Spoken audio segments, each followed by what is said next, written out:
আসসালামু আলাইকুম সুপ্রিয় শিক্ষার্থীবৃন্দ, কেমন আছো তোমরা? আশা করি সবাই ভালো আছো। গীতকাল ইন্ডিয়া হাজির আসমত বিশ্ববিদ্যালয় কলেজ কর্তৃক আয়োজিত অনলাইন ভিত্তিক ক্লাসে সবাইকে জানাচ্ছি আন্তরিক শুভেচ্ছা ও অভিনন্দন। আজকে আমি তোমাদের যুক্তিবিদ্যা দ্বিতীয় পত্রের তৃতীয় অধ্যায় নিয়ে আলোচনা করব। তাহলে আমরা তৃতীয় অধ্যায় নিয়ে শুরু করি।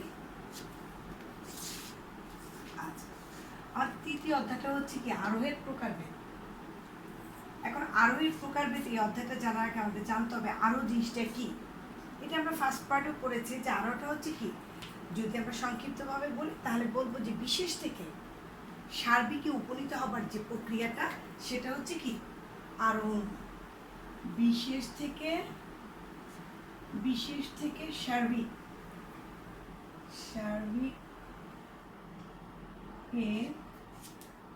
উপনীত হবার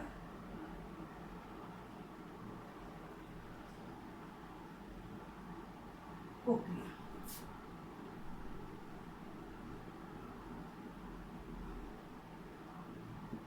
এই আরোহণ মানকে আমরা একটু চার্টের সাহায্যে দেখাবো যে তার প্রকারভেদটা। আরোহণ মানকে প্রথমে আমরা দুভাগে ভাগ করব। একটা হচ্ছে প্রকৃত আরোহ,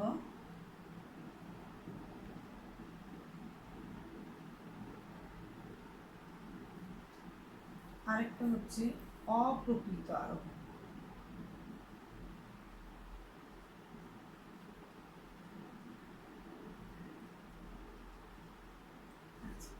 এই প্রকৃত আরোহকে আমরা আবার তিন ভাগে ভাগ করব। একটা হচ্ছে বৈজ্ঞানিক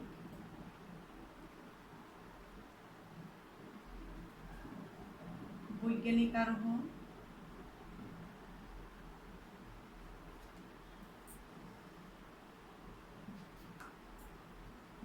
আরেকটা হচ্ছে অবৈজ্ঞানিক আরোহ,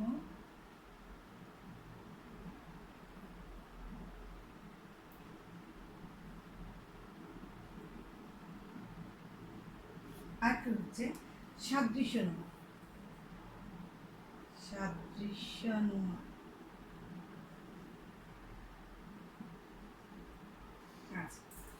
এখন আমরা দেখলাম যে আরোহ হচ্ছে কি বিশেষ থেকে সার্বিকে উপনীত হবার যে প্রক্রিয়া সেটাকে বলা হয় আরোহ। এই আরোহকে দুভাগে ভাগ করা যায়, একটা হচ্ছে প্রকৃত আরোহ আর একটা হচ্ছে অপ্রকৃত আরোহ। প্রকৃত আরোহ জিনিসটা কি, যে আরোহের মধ্যে আরোহমূলক লম্ফ উপস্থিত থাকবে তাকে বলা হবে কি প্রকৃত আরোহ। আর যে আরোহের মধ্যে আরোহমূলক লম্ফটা উপস্থিত থাকবে না তাকে বলা হবে কি অপ্রকৃত আরোহ। এই প্রকৃত আরোহকে আমরা আবার তিন ভাগে ভাগ করব। একটা হচ্ছে বৈজ্ঞানিক আরোহ, একটা হচ্ছে অবৈজ্ঞানিক আরোহ, আর একটা হচ্ছে সাদৃশ্যানুমান। অপ্রকৃত আরোহকে ভাগ করা যাবে, এটা মনে হয় আজকে আমরা ক্লাসে কমপ্লিট করতে পারবো না, তাই আজকে আমরা প্রকৃত আরোহ নিয়ে আলোচনা করব। আচ্ছা, এখন আসো প্রকৃত আরোহের মধ্যে আমরা কি বলেছি, প্রকৃত আরোহ কাকে বলে, যে আরোহে আরোহমূলক লম্ফটা উপস্থিত থাকবে তাকে বলা হবে কি প্রকৃত আরোহ। এখন প্রশ্নে আসতে পারে যে আরোহমূলক লম্ফ জিনিসটা কি, সেটার জন্য আমরা একটা উদাহরণ দিচ্ছি, তাহলে আরোহমূলক লম্ফটা ক্লিয়ার হয়ে যাবে। রহিম হয় মরণশীল, করিম হয় মরণশীল,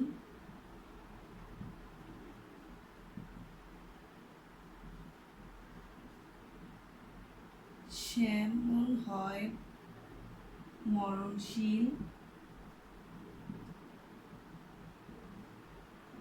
অতএব আমরা সিদ্ধান্তে আসলাম সকল মানুষ হয় মরণশীল। আচ্ছা, তাহলে দেখো যে আমরা কি বলেছি, যে রহিম হয় মরণশীল, করিম হয় মরণশীল, শ্যামল হয় মরণশীল, অতএব সকল মানুষ হয় মরণশীল। এখানে দেখো রহিম, করিম, শ্যামল এই দৃষ্টান্তগুলো কি, এগুলো হচ্ছে সাধারণত কি বিশেষ দৃষ্টান্ত। এগুলো হচ্ছে আমাদের কি বিশেষ দৃষ্টান্ত। যখন আমরা বললাম সকল মানুষ হয় মরণশীল, তাহলে এটা কিরকম দৃষ্টান্ত হবে, এটা হচ্ছে সার্বিক দৃষ্টান্ত। কারণ আমরা আগেই পড়েছি ফার্স্ট পার্টে যে সকল বললে সেটা হবে কি সমগ্র পরিমাণ বুঝাইলেই সেটা হবে সার্বিক দৃষ্টান্ত। আর সিঙ্গেলি অল্প কিছু সংখ্যক যখন দৃষ্টান্ত বুঝাবে তখন সেটা হবে বিশেষ দৃষ্টান্ত। এখানে দেখো রহিমা মরণশীল, করিমা মরণশীল, শ্যামলা মরণশীল বলে চলে গেল সকল মানুষের মরণশীল। এখানে বিশেষ আর সার্বিকের দৃষ্টান্তের এই যে মধ্যবর্তী কিন্তু একটা স্তর রয়েছে। এই যে মধ্যবর্তী স্তরের যে প্রক্রিয়াটা রয়েছে, মধ্যবর্তী একটা প্রক্রিয়া, সেখানে সব মানুষের কিন্তু মরণশীলতা হওয়ার পরেই কিন্তু আমরা বলতে পারি যে সকল মানুষের মরণশীল। কিন্তু এখানে এই মধ্যবর্তী স্তরটাকে যে আমরা অতিক্রম করেছি, এটাই হচ্ছে আরোহমূলক লম্ফ। তাহলে আরোহমূলক লম্ফ যদি কাকে বলে, আমরা বলবো যে আরোহমূলক লম্ফ হচ্ছে বিশেষ দৃষ্টান্ত এবং সার্বিক দৃষ্টান্তে মধ্যবর্তী স্তর বা মধ্যবর্তী স্থান অতিক্রম করার যে প্রক্রিয়া তাকে বলা হয় কি আরোহমূলক লম্ফ। তাহলে দেখো আমরা রহিম, করিম, শ্যামল থেকে আমরা কিন্তু এক লাফ দিয়ে চলে গেলাম কোথায়, সকল মানুষের মরণশীল। তাহলে প্রকৃত আরোহ জিনিসটা তোমরা বুঝতে পেরেছো নিশ্চয়ই, যে প্রকৃত আরোহ কাকে বলে, যে প্রকৃত আরোহ হচ্ছে যে আরোহে আরোহমূলক লম্ফ উপস্থিত থাকবে তাকে বলা হবে কি প্রকৃত আরোহ। তাহলে প্রকৃত আরোহের যে প্রকারভেদ আমরা বলেছি বৈজ্ঞানিক আরোহ, অবৈজ্ঞানিক আরোহ, সাদৃশ্যময়, এই তিনটার মধ্যে কিন্তু কি আরোহমূলক লম্ফ উপস্থিত থাকবে। এবার আসো আমরা বৈজ্ঞানিক আরোহ নিয়ে একটু আলোচনা করি। বৈজ্ঞানিক আরোহ জিনিসটা কি? বৈজ্ঞানিক আরোহ যদি বলি তাহলে আমরা বিষয়টাকে একটু মুছে ফেলি, আমরা চারটাকে একটু মুছি। আচ্ছা, এখন আমরা বৈজ্ঞানিক আরোহ নিয়ে আলোচনা করব। তাহলে বৈজ্ঞানিক আরোহের যদি সংজ্ঞা আমাদের বলতে হয় তাহলে বলতে হবে যে আরোহণ মানে প্রকৃতির নিয়মানুবর্তিতা নীতি এবং কার্যকর নিয়মের উপর নির্ভর করে কয়েকটি বিশেষ দৃষ্টান্ত অভিজ্ঞতার আলোকে যখন আমরা একটা সার্বিক সংশ্লেষক যুক্তি বাক্যকে আমরা প্রকাশ করব বা স্থাপন করব তাকে বলা হবে কি বৈজ্ঞানিক আরোহ। তাহলে আসো আমরা বৈজ্ঞানিক আরোহের মধ্যে কতগুলো শব্দ পেলাম। প্রথম কি পেলাম, যে প্রকৃতির নিয়মানুবর্তিতা নীতি, প্রকৃতির নিয়মানুবর্তিতা নীতি, নিয়মানুবর্তিতা নীতি। এরপরে আমরা পেলাম কি, এরপরে আমরা পেলাম কার্যকারণ সম্পর্ক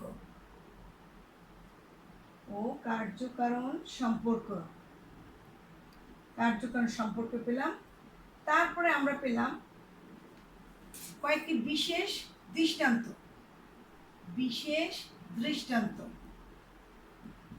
তারপরে আমরা পেলাম কি, একটি সার্বিক সংশ্লেষক যুক্তিবাক্য পেলাম, সার্বিক সংশ্লেষক যুক্তিবাক্য। তোমাদের পরীক্ষায় কিন্তু প্রায় এই বৈজ্ঞানিক আরোহর প্রশ্নটা আসে, সার্বিক সংশ্লেষক যুক্তি বাক্য। তাহলে এবার আসো বৈজ্ঞানিক আরোহের যদি সংজ্ঞাটা আমরা বলতে হয় তাহলে কিভাবে বলবো আমরা, যে আরোহে প্রকৃতির নিয়মানুবর্তিত নীতি এবং কার্যকর সম্পর্কের উপর ভিত্তি করে কয়েকটি বিশেষ দৃষ্টান্ত পর্যবেক্ষণের মাধ্যমে একটি সার্বিক সংশ্লিষ্ট যুক্তিবাক্য যদি প্রকাশ করে বা স্থাপন করে তবে তাকে বলা হবে কি বৈজ্ঞানিক আরোহ। তাহলে বৈজ্ঞানিক আরোহের মধ্যে আমরা প্রকৃতির নিয়মানুবর্তিত নীতিকেও দেখবো, কার্যকরী সম্পর্ক দেখবো এবং কয়েকটি বিশেষ দৃষ্টান্তকে অভিজ্ঞতার আলোকে কি করবে পর্যবেক্ষণ করে, আর সিদ্ধান্তটা সবসময় হবে একটা সার্বিক সংশ্লেষক যুক্তিবাক্য। এই যে আমরা দেখো কতগুলো জিনিস পেলাম, যে চারটা জিনিস আমরা পেলাম বৈজ্ঞানিক আরোহের মধ্যে। তাহলে আমরা আসলে এবার বৈজ্ঞানিক আরোহের মধ্যে আমরা প্রকৃতির নিয়মানুবর্তিতা নীতিটাকে এটা এক বাক্যে বলি। প্রকৃতির নিয়মানুবর্তিতা নীতিটা হচ্ছে যে প্রকৃতি সর্বদা কি করবে, একটা সব জায়গায় কিন্তু একই রকম আচরণ করবে। প্রকৃতি সবসময় কি করবে, সর্বদা একই রকম আচরণ করবে। যেমন যে অবস্থায় রহিম মারা গেছে, করিম মারা গেছে, শ্যামল মারা গেছে, ঠিক একই অবস্থায় সকল মানুষও মারা যাবে। এটি হচ্ছে মূলত কি প্রকৃতির নিয়মানুবর্তিতা নীতি। একই অবস্থা যদি সবার ক্ষেত্রে উপস্থিত থাকে তবে সেই ঘটনাটা সবার মধ্যে একই রকম আচরণ করবে। এটা হচ্ছে প্রকৃতির নিয়মানুবর্তিতা নীতি। তাহলে আমরা এটা বলতে পারি যে প্রকৃতির নিয়মানুবর্তিতা নীতি অনুসারে প্রত্যেক মানুষ কি হবে, মারা যাবে। এটা হলো প্রকৃতির নিয়মানুবর্তিতা নীতি। এবার আসো কার্যকর সম্পর্ক। যদি বলি কার্যকর সম্পর্ক কি, তাহলে আমাদের বলতে হবে যে কার্যকর সম্পর্কটা হচ্ছে যে প্রতিটি কার্যের পেছনে একটি কারণ থাকবে, কার্য ছাড়া কোনো কারণ সংগঠিত হতে পারে না। এখন আসো এই কার্যকর নীতি অনুসারে হচ্ছে যে জন্মগ্রহণ করলেই হচ্ছে কি করতে হবে, মৃত্যুবরণ করতেই হবে। যে জন্মগ্রহণ করবে তারই মৃত্যু আছে।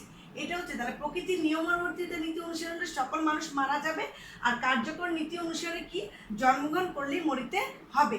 তারপরে আসো বিশেষ দৃষ্টান্ত, সেটা তো আমরা জানলাম যে এগুলো হচ্ছে কি বিশেষ দৃষ্টান্ত।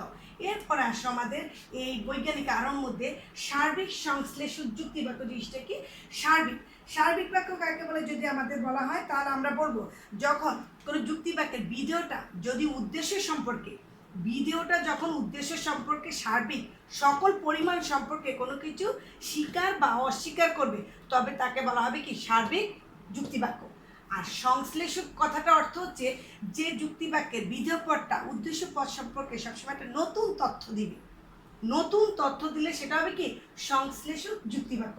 তাহলে দেখো আমরা প্রতিটা বিষয় সম্পর্কে কিন্তু ক্লিয়ার হলাম।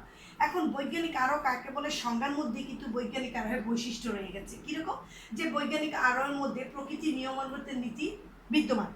তারপরে দ্বিতীয় একটা পয়েন্ট আমরা বলতে পারবো যে বৈজ্ঞানিক আরোহের মধ্যে কার্যকর সম্পর্ক বিদ্যমান। তারপরে বৈজ্ঞানিক আরোহের মধ্যে যদি আমাদেরকে বৈশিষ্ট্য বলতে বলে, যে বৈজ্ঞানিক আরোহের আরেকটা মূল বৈশিষ্ট্য যেটা আমরা বলবো, যেহেতু এটা হচ্ছে কি প্রকৃত আরোহ, আর প্রকৃত আরোহের একটা বৈশিষ্ট্য হচ্ছে তার মধ্যে কি থাকবে? আরোহমূলক লম্ফ উপস্থিত থাকবে, এটা আরেকটা বৈশিষ্ট্য। এরপর আমরা বলতে পারি যে বৈজ্ঞানিক আরোহের মধ্যে সার্বিক সংশ্লেষক, মানে এটা সিদ্ধান্তটা সবসময় হবে কি? সার্বিক সংশ্লেষক যুক্তিবাক্য স্থাপন করে সবসময় বৈজ্ঞানিক আরোহ। এই যে আমরা দেখো এখানে এর মধ্যে কিন্তু আমরা অলরেডি বেশ কয়েকটা কি বৈশিষ্ট্য বলে ফেলেছি। এই বৈশিষ্ট্যগুলো তোমরা কিন্তু পরীক্ষাতে দিতে হবে। যখন বৈজ্ঞানিক আরোহ সম্পর্কে আলোচনা করতে যাবে তখন তার সংজ্ঞাটা তোমাকে দিতে হবে, প্লাস বৈজ্ঞানিক আরোহের কতগুলো বৈশিষ্ট্য তোমাদের দিতে হবে। তাহলে সংজ্ঞাটা বুঝেছো যে প্রকৃতি নিয়মানুবর্তিতা নীতি ও কার্যকর সম্পর্কের উপর ভিত্তি করে কয়েকটি বিশেষ দৃষ্টান্ত পর্যবেক্ষণের মাধ্যমে যখন একটি সার্বিক সংশ্লেষক যুক্তিবাক্য স্থাপন করা হলে তবে তাকে বলা হবে কি? বৈজ্ঞানিক আরোহ। আর প্রতিটা কথার ভিতরে এই যে প্রকৃতি নিয়মানুবর্তিতা নীতি, কার্যকর সম্পর্ক, সার্বিক সংশ্লেষক যুক্তিবাক্য, এগুলো তোমরা বৈশিষ্ট্যের মধ্যে দিয়ে দিবা, তাহলে তোমাদের জন্য ব্যাপারটা অনেক সুবিধা হবে। আর ওই যে আরেকটা বৈশিষ্ট্য বলেছে যে আরোহমূলক লম্ফ উপস্থিত থাকবে, সেটা বলবা। আরও কয়েকটা বইয়ে আছে, তোমরা সেগুলো মুখস্থ করে নেবা। এবার আসো আমরা যে এই বৈজ্ঞানিক আরোহের পরে আমরা যে আমাদের আরেকটা আরোহ আছে সেটা হচ্ছে কি অবৈজ্ঞানিক আরোহ, সেটা নিয়ে আমরা আলোচনা করি। তাহলে আমরা বৈজ্ঞানিক আরোহটা মুছে ফেলি। আচ্ছা, এরপর আসো আমরা কি বলেছি? অবৈজ্ঞানিক আরোহ। তাহলে অবৈজ্ঞানিক আরোহের যদি আমরা সংজ্ঞা বলতে যাই তাহলে আমরা বলবো কার্যকর সম্পর্ক ছাড়া।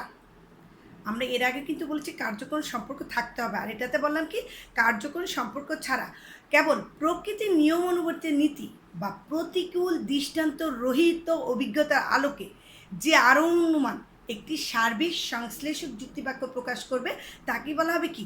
অবৈজ্ঞানিক আরোহ। তাহলে আমার সংজ্ঞাটা অনেক কঠিন মনে হলো, কিন্তু আমি সংজ্ঞাটাকে একটু ক্লিয়ার করি। বিষয়টা কি বলেছি? অবৈজ্ঞানিক আরোহ কাকে বলে? অবৈজ্ঞানিক আরোহের মধ্যে মানে মূল কথাটা আমি তোমাদেরকে বলি যে তার মধ্যে প্রকৃতির নিয়মানুবর্তিতা নীতি থাকবে কিন্তু কার্যকর সম্পর্ক থাকবে না, এক। 2 নম্বর বক্তব্য হচ্ছে এটার মধ্যে শুধুমাত্র অনুকূল দৃষ্টান্ত থাকবে, কোনো প্রতিকূল দৃষ্টান্ত থাকবে না। তাহলে আমরা দেখলাম যে যদি আমরা বলি অবৈজ্ঞানিক আরোহ কাকে বলে, তাহলে আমরা এইভাবে বলবো যে কার্যকর সম্পর্ক প্রতিষ্ঠা ছাড়া, তাহলে বাদ দিলাম আমরা, তাহলে কি থাকতে হবে? প্রকৃতির নিয়মানুবর্তিতা নীতি থাকবে, প্রকৃতির নিয়মানুবর্তিতা নীতি, প্রকৃতির নিয়মানুবর্তিতা নীতি বা প্রতিকূল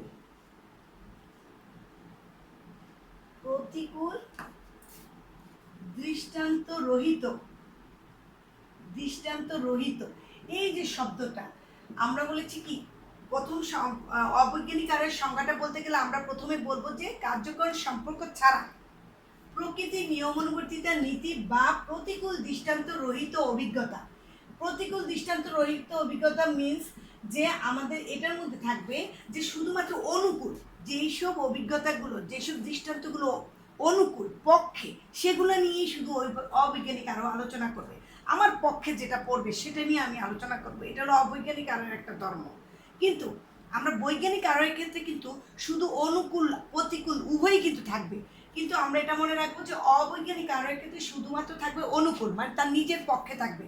তাহলে প্রকৃতির নিয়মন কার্যকর সম্পর্ক বাদ রেখে প্রকৃতির নিয়মানুবর্তিতা নীতি বা প্রতিকূল দৃষ্টান্ত রহিত অভিজ্ঞতার আলোকে যদি একটা সার্বিক সংশ্লেষক যুক্তিবাক্য যদি প্রকাশ করা হয় বা প্রতিষ্ঠা করা হয়, সার্বিক সংশ্লেষক যুক্তিবাক্য, যুক্তিবাক্য যদি প্রতিষ্ঠা করা হয় তবে বা স্থাপন করা হয় তবে তাকে বলা হবে কি অবৈজ্ঞানিক আরোহ বলে। তাহলে অবৈজ্ঞানিক আরোহের সংজ্ঞাটাকে আবার বলি যে কার্যকরণ সম্পর্ক ছাড়া, তাহলে আমরা বাদ দিলাম কি কার্যকরণ সম্পর্ক এটার মধ্যে থাকতে পারবে না। কার্যকর সম্পর্ক ছাড়া প্রকৃতির নিয়মানুবর্তিতা নীতি বা প্রতিকূল দৃষ্টান্ত রহিত অভিজ্ঞতা ভিত্তিতে যদি একটি সার্বিক সংশ্লেষক যুক্তিবাক্য প্রকাশ করা হয় তবে তাকে বলা হবে কি অবৈজ্ঞানিক আরোহ। তাহলে অবৈজ্ঞানিক আরোহের ক্ষেত্রে আমরা প্রকৃতির নিয়মানুবর্তিতা নীতিকে দেখেছি কিন্তু আমরা কার্যকর সম্পর্ককে দেখতে পাইনি। আবার এবার আসো যে অবৈজ্ঞানিক আরোহের যদি আমরা একটা সংজ্ঞা দিই বা উদাহরণ দিই তাহলে বিষয়টা কেমন হয় দেখি আমরা। যেমন যদি আমি বলি যে আমি এ যাবৎ আমি যতগুলো কাক দেখেছি তার সবই কি কাক কালো। আমি এ পর্যন্ত যত কাক দেখেছি তার সবই হচ্ছে কালো, অতএব সকল কাক হয় কালো।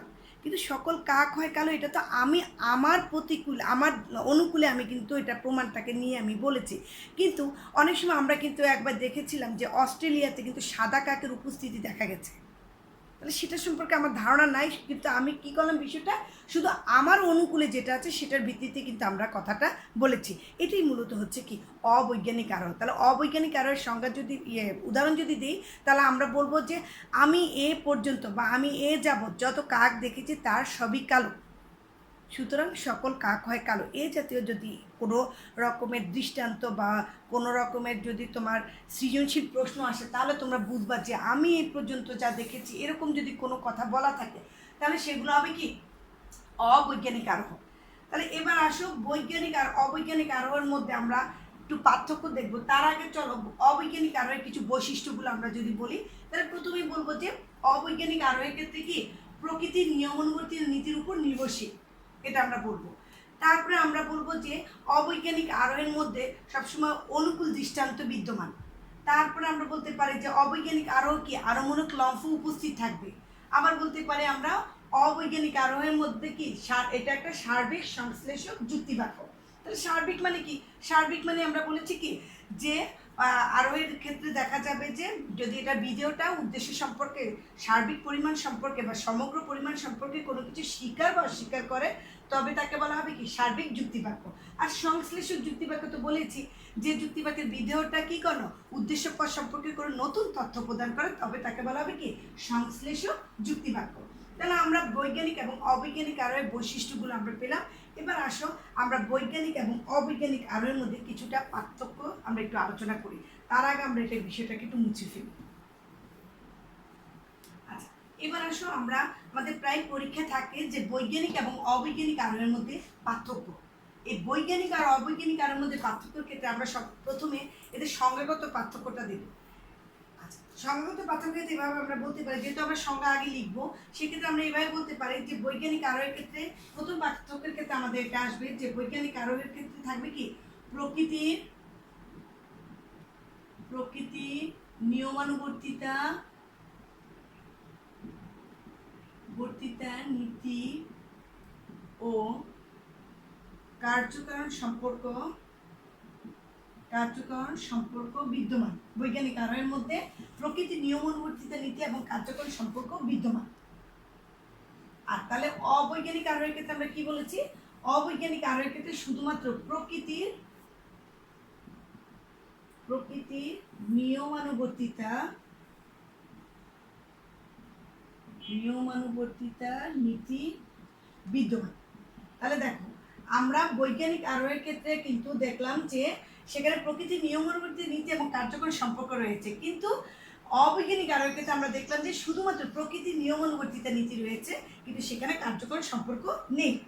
এরপরে আসো যে বৈজ্ঞানিক আরোহের ক্ষেত্রে কি করে প্রতিকূল ও অনুকূল, প্রতিকূল এবং অনুকূল এই দুই ধরনের দৃষ্টান্ত কিন্তু এই বৈজ্ঞানিক আরোহের মধ্যে এই দুই ধরনের দৃষ্টান্তের কথা বিবেচনা করা হয়। কিন্তু অবৈজ্ঞানিক আরোহের ক্ষেত্রে দেখা যায় শুধুমাত্র ওরা অনুকূল দৃষ্টান্তের উপরে নির্ভর করে। কি করে অনুকূল দৃষ্টান্ত, এখানে শুধুমাত্র অনুকূল দৃষ্টান্তের উপরে নির্ভরশীল অবৈজ্ঞানিক আরোহ। আর বৈজ্ঞানিক আরোহ প্রতিকূল এবং অনুকূল দৃষ্টান্তের উপর নির্ভরশীল।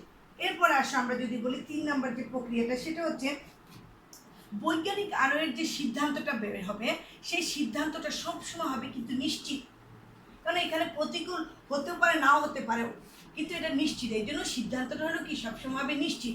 আর এটার মধ্যে প্রকৃতির নিয়ম অনুযায়ী নীতি এবং কার্যকরী সম্পর্ক যেহেতু থাকে সেহেতু তার সিদ্ধান্ত সবসময় কী হবে, নিশ্চিত হবে। আর অবৈজ্ঞানিক আরোহের ক্ষেত্রে সিদ্ধান্তটা হবে সবসময় সম্ভাব্য। সিদ্ধান্তটা হবে কি সম্ভাব্য, এটা নিশ্চিত হতে পারে, এটা ভুলও হওয়ার সম্ভাবনা আছে, এই জন্য এটার সিদ্ধান্তটা হচ্ছে কি সম্ভাব্য। এরপরে আসো যে বৈজ্ঞানিক আরোহের ক্ষেত্রে দেখা যাবে যে অনুপপত্তি, আমাদের যে ফ্যালাসিগুলো, এই অনুপপত্তি ঘটার কোনো সম্ভাবনা থাকে না, অনুপপত্তি ঘটার সম্ভাবনা নেই, কারণ এটা সিদ্ধান্ত নিশ্চিত, এখানে কোনো এই অনুপপত্তি ঘটার কোনো সম্ভাবনা নেই। আর আমরা যদি বলি যে অবৈজ্ঞানিক আরোহের ক্ষেত্রে কিন্তু অনুপপত্তি ঘটার সম্ভাবনা আছে, অনুপপত্তি ঘটার সম্ভাবনা আছে। তারপর আমরা বলতে পারি যে বৈজ্ঞানিক আরোহ হচ্ছে কি একটি বৈজ্ঞানিক প্রক্রিয়া, বৈজ্ঞানিক আরোহ হচ্ছে কি বৈজ্ঞানিক প্রক্রিয়া। আচ্ছা কি বললাম যে আমরা বৈজ্ঞানিক আরোহের ক্ষেত্রে অনুপপত্তি ঘটার সম্ভাবনা নেই, কিন্তু অবৈজ্ঞানিক আরোহের ক্ষেত্রে অনুপপত্তি ঘটার সম্ভাবনা আছে। এরপর আসুন আমাদের 5 নম্বর যে পয়েন্টটা, সেটা হচ্ছে বৈজ্ঞানিক আরোহটা হচ্ছে সবসময় কি এটা একটা বৈজ্ঞানিক প্রক্রিয়া, কিন্তু আর অবৈজ্ঞানিক আরোহ কি বৈজ্ঞানিক প্রক্রিয়া নয়, বৈজ্ঞানিক প্রক্রিয়া নয়। এরপরে আসো আরেকটা আমরা দিতে পারি যে এটা একটা বৈজ্ঞানিক আরোহ কিন্তু একটা জটিল প্রক্রিয়া, আর অবৈজ্ঞানিক আরোহটা কি হচ্ছে একটি সরল প্রক্রিয়া, একটি সরল প্রক্রিয়া। এরকম জাতীয় আরো কয়েকটা আমরা পার্থক্য এই বৈজ্ঞানিক এবং অবৈজ্ঞানিক আরোহের মধ্যে দিয়ে দেব। প্রতি বছরই কিন্তু এই বৈজ্ঞানিক অবৈজ্ঞানিক আরোহের মধ্যে পার্থক্য, এই জাতীয় প্রশ্ন বা বৈজ্ঞানিক আরোহ বা অবৈজ্ঞানিক আরোহ সম্পর্কে আলোচনা, এই বিষয়গুলো থাকে। তাহলে আলোচনা আসলে তোমরা বৈজ্ঞানিক আরোহ কাকে বলে এর যে সংজ্ঞার মধ্যে কিন্তু কতগুলো বৈশিষ্ট্য তোমরা পাবা। তাছাড়াও তোমরা কিন্তু এই যে আমরা যে পার্থক্যের মধ্যে যেগুলো লিখেছি সেগুলোকে তোমরা বৈশিষ্ট্য হিসাবে দাঁড় করতে পারো। আর অবৈজ্ঞানিক আরোহের ক্ষেত্রে ঠিক তেমনই, অবৈজ্ঞানিক আরোহের সংজ্ঞাটা তোমরা মুখস্থ করবা, প্লাস কী করবা যে এই অবৈজ্ঞানিক আরোহের যে পার্থক্যগুলো, এই পার্থক্যর যে পয়েন্টগুলো এগুলো মুখস্থ করে তোমরা সেটা তোমরা বৈশিষ্ট্য ক্ষেত্রেও তোমরা কিন্তু প্রয়োগ করতে পারো। এই বৈশিষ্ট্যগুলো পড়া মানে হচ্ছে কি তুমি পার্থক্যটা দিতে পারো। তাহলে আজকে সবাই কিন্তু বৈজ্ঞানিক আরোহ এবং অবৈজ্ঞানিক আরোহ কাকে বলে এটার পার্থক্যটা মুখস্থ করে রাখবা। যারা করেছো তো ভালো, যারা করো নাই তারা কিন্তু এই বিষয়টা খুবই ইম্পর্টেন্ট, তোমাদেরকে আবারও আমি বলি তোমরা এই বিষয়টা খুবই গুরুত্ব দেবা। এবার আসো যে বৈজ্ঞানিক আরোহ অবৈজ্ঞানিক আরোহের মধ্যে পার্থক্য আমাদের শেষ, এবার আমরা আসবো যে সাদৃশ্যমূলক অনুমান, সেটা নিয়ে আলোচনা করব। এবার এটা মুছে ফেলি আমরা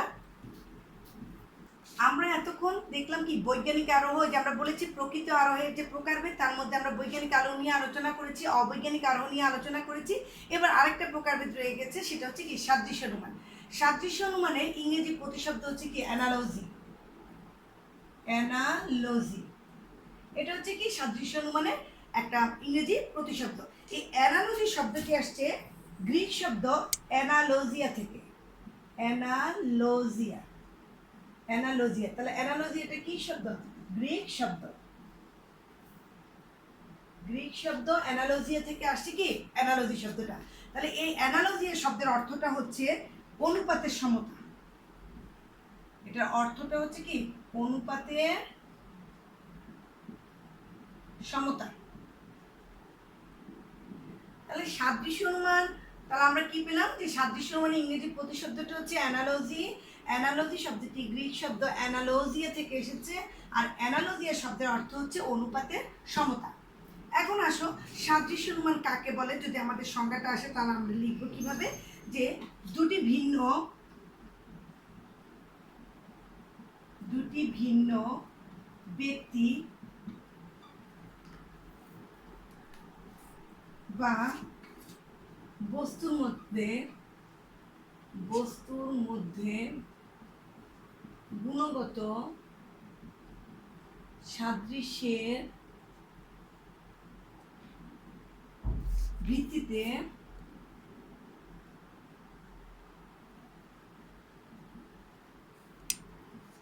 নতুন কোনো নতুন কোনো গুণের উপস্থিতিকে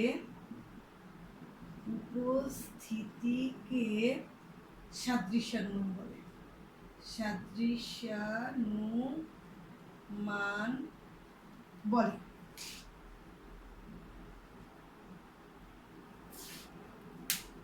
তাহলে আমরা কি পেলাম দেখো, সাদৃশ্যানুমানের সংজ্ঞা যদি বলতে চাই তাহলে আমরা বলছি দুটি ভিন্ন ব্যক্তি হতে পারে বা বস্তু হতে পারে, এদের মধ্যে যদি গুণগত সাদৃশ্যের ভিত্তিতে গুণের দিক থেকে যদি তাদের মধ্যে মিল থাকে, সাদৃশ্য মানে কি মিল, মিলের ভিত্তিতে যদি নতুন কোনো গুণের উপস্থিতিকে সাদৃশ্যানুমান বলে।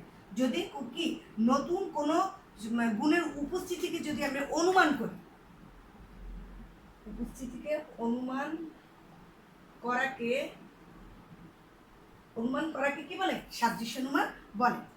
তাহলে আমরা দেখলাম একটা উদাহরণ দিই, যেমন যদি আমি বলি যে পৃথিবী ও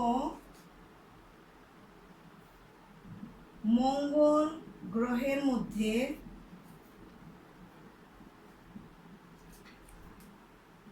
গুণগত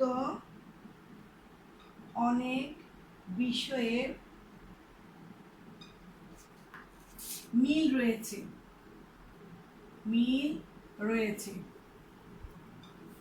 এই আমার একটা বাক্য। আমি আরেকটা বাক্য লিখলাম যে পৃথিবীতে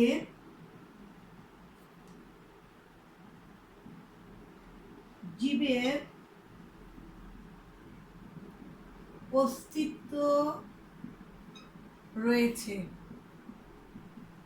অতএব, আমার দ্বিতীয় বাক্য শেষ, এবার আসে আমার সিদ্ধান্ত। অতএব মঙ্গল গ্রহেও জীবের অস্তিত্ব রয়েছে। এই যে বিষয়টা আসো যে কি বলেছে, যে পৃথিবী ও মঙ্গল গ্রহের মধ্যে গুণগত অনেক বেশি মিল রয়েছে। পৃথিবীতে যেহেতু জীবের অস্তিত্ব রয়েছে, মঙ্গল গ্রহে জীবের অস্তিত্ব রয়েছে। এখন আমাকে বলা হচ্ছে সংখ্যাটা ছিল এরকম, দুটি ভিন্ন ব্যক্তি বা বস্তুর মধ্যে, এই যে দুইটা ভিন্ন বস্তুর মধ্যে পৃথিবী এবং মঙ্গল গ্রহ, এর মধ্যে গুণগত সাদৃশ্যের আলোকে, এই যে বলেছি আমরা গুণগত অনেক বেশি মিল রয়েছে, এই গুণগত বিষয়ে অনেক বেশি মিল মানে কি, সাদৃশ্যের ভিত্তিতে আমরা নতুন একটা কোনো গুণের উপস্থিতি একটা অনুমান করেছি। কিভাবে অনুমান করেছি? যেহেতু গুণগত অনেক বেশি মিল রয়েছে, সেহেতু পৃথিবীতে যেহেতু জীবের অস্তিত্ব রয়েছে, সেহেতু মঙ্গল গ্রহে জীবের অস্তিত্ব থাকতে পারে। এই যে অনুমান করাটা, এই নতুন একটা গুণ। নতুন কোন গুণটা? নতুন গুণটা হচ্ছে মঙ্গল গ্রহে জীবের অস্তিত্ব রয়েছে, এটা হচ্ছে আমার নতুন গুণ। এই নতুন গুণের উপস্থিতিটাকে বলা হয় কি? সাদৃশ্যানুমান। তাহলে আমরা দেখলাম সাদৃশ্যানুমান হচ্ছে দুটি ভিন্ন ব্যক্তি বা বস্তুর মধ্যে গুণগত সাদৃশ্যের ভিত্তিতে নতুন কোনো গুণের উপস্থিতিকে যদি অনুমান করা হয়, তবে তাকে বলা হবে কি? সাদৃশ্যানুমান। এই সাদৃশ্যানুমানকে কিন্তু দুভাগে ভাগ করা যায়। আচ্ছা, এখন দেখো সাদৃশ্যানুমানকে আমরা দুভাগে ভাগ করতে পারি, একটা হচ্ছে সাধু সাদৃশ্যানুমান, আর একটা হচ্ছে কি? অসাধু সাদৃশ্যানুমান। সাধু সাদৃশ্যানুমান কাকে বলে? যে সাদৃশ্যানুমানে মৌলিক ও গুরুত্বপূর্ণ বিষয়ের সাদৃশ্যের ভিত্তিতে যদি আমরা সিদ্ধান্ত স্থাপন করি, তবে তাকে বলা হবে সাধু সাদৃশ্যানুমান। তাহলে এর মধ্যে গুরুত্বপূর্ণ বিষয়টা হচ্ছে কি? এখানে মৌলিক থাকবে আর কি প্রাসঙ্গিক থাকবে। মৌলিক, প্রাসঙ্গিক আর গুরুত্বপূর্ণ।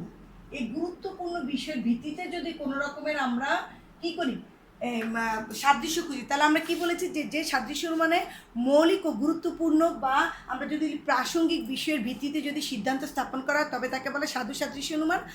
সেটা একটা উদাহরণ দিই, যেমন দুটি গাছের মধ্যে যদি আমরা বলি যে দুটি গাছের মধ্যে কাণ্ড, শাখা, প্রশাখা, পাতা, ফুল ইত্যাদি দিক থেকে মিল রয়েছে, সব দিক দিয়ে কিন্তু মিল। অতএব ফলের দিক দিয়ে গাছ দুটির মধ্যে কি থাকতে পারে? মিল থাকবে। মিল থাকাটা স্বাভাবিক, যেহেতু এটা কাণ্ড, শাখা, প্রশাখা, পাতা, ফুল যদি একরকম হয়, একটা গাছে আরেকটা গাছেরও যদি একই রকম হয়, মিল যদি থাকে, তবে তাদের ফল কি একই রকম হবে। তাহলে এখানে দেখা যাচ্ছে যে সাদৃশ্য যে আমরা করেছি সেগুলো হলো কি মৌলিক এবং গুরুত্বপূর্ণ বিষয়ের ভিত্তিতে। আর অসাধু সাদৃশ্যমানটা হচ্ছে এখানে থাকবে হলো অমৌলিক, এটা থাকবে কি অমৌলিক, অপ্রাসঙ্গিক, মানে ওইটা সব উল্টাটা থাকবে, যে অমৌলিক, অপ্রাসঙ্গিক, এটা গুরুত্বপূর্ণ, এটা হবে কি গুরুত্বহীন। তাহলে আমরা যদি সংজ্ঞাটা এভাবে বলি যে সাদৃশ্য মানে অমৌলিক, বাহ্যিক, অপ্রাসঙ্গিক, গুরুত্বহীন বিষয়ের সাদৃশ্যের ভিত্তিতে যদি সিদ্ধান্ত গ্রহণ করা হয়, তবে তাকে বলা হবে কি অসাধু অনুমান। এই অসাধু যেই সাদৃশ্য অনুমান, এটার একটা উদাহরণ দিলে তোমরা বুঝবা। যেমন যদি আমরা বলি যে পাখির মতো বিমান উপরে উঠে এবং নিচে নামে, পাখি ডিম পারে অতএব বিমানও ডিম পারে। তো এই বিষয়টা কি? এই বিষয়টা হচ্ছে একটা অসাধু সাদৃশ্য অনুমান, প্রায় পরীক্ষাতে এই বিষয় দুটোও থাকে। তাহলে তোমাদের এই চ্যাপ্টারের মধ্যে বৈজ্ঞানিক আরোহ, অবৈজ্ঞানিক আরোহ এবং সাধু সাদৃশ্য অনুমান, অসাধু সাদৃশ্য অনুমান, সাদৃশ্য অনুমান এগুলো খুব ভালো করে পড়বে। আজকে এই পর্যন্তই থাকুক, আমরা নেক্সট ক্লাসে বাকি অপ্রকৃত আরোহ নিয়ে আলোচনা করব। তাহলে ভালো থাকো, সুস্থ থাকো, আল্লাহ হাফিজ।